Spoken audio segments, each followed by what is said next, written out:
Hi, I'm Melvin MacLeod, the editor-in-chief of Lion's Roar magazine. We're joined by evolutionary psychologist Robert Wright, author of the new book, Why Buddhism is True. This book has got as much notice among mainstream press and intellectuals as any book on Buddhism that I can remember. Thank you very much for joining us, Bob. Well, thanks for having me, Melvin.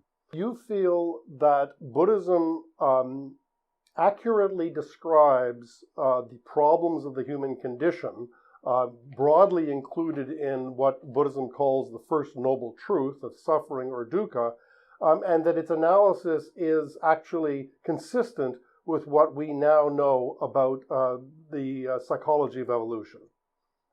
Yeah, that's right. I mean, as I see it, Buddhism makes the claim that there is a lot of suffering in life typically, and that humans often fail to see the world clearly. They have illusions about themselves and about other people and about the world, and that these two things are related. In other words, the failure to see the world clearly is the reason we suffer, and also the reason we cause other people to suffer, the reason, you might say, we misbehave.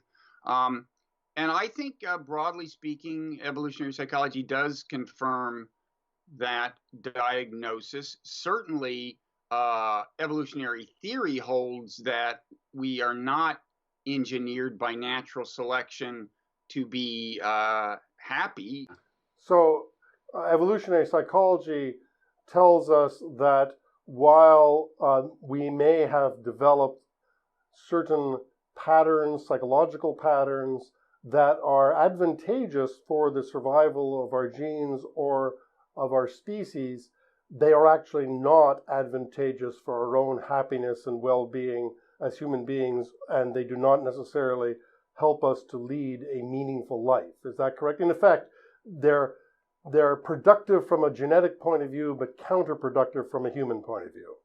Yeah, I mean, it can happen that the animal's actual well-being overlaps with, with natural selection's agenda. It's just not guaranteed. And if you want to look at a very common phenomenon, which is just, the evaporation of gratification, you might say. In other words, you see some tempting food or something, you eat it, feels good for a while, but the feeling goes away and you yearn for more. That seems to be built in by natural selection. The fact that the gratification will be fleeting and moreover will lead us kind of yearning for more in a kind of a dissatisfied state. That's a good example of something seems to be a built-in feature. So there is a kind of recurring unsatisfactoriness.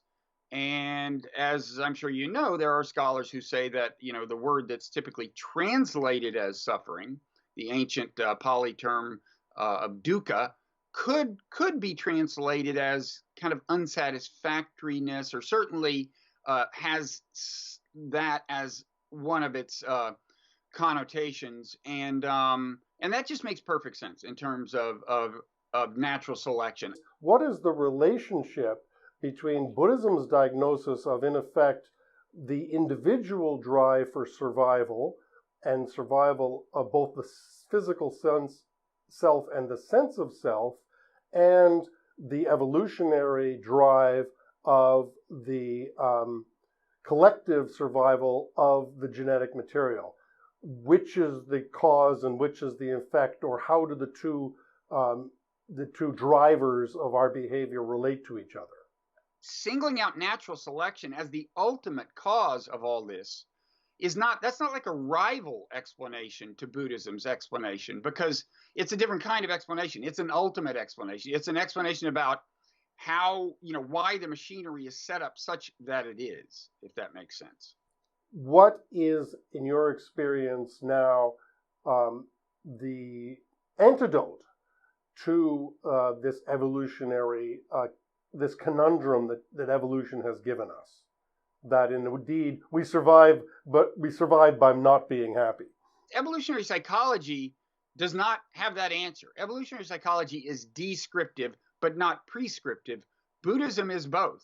Buddhism not only identifies the problem, it also comes up with something to do about it. I mean, the Buddha did that in his very first sermon after his enlightenment. And part of the path that is said to lead to a solution is meditation, and that's a part that's emphasized, especially I would say in kind of so-called Western Buddhism. And in my experience, it it works. I don't mean that I have been completely liberated from suffering or that I see with perfect clarity.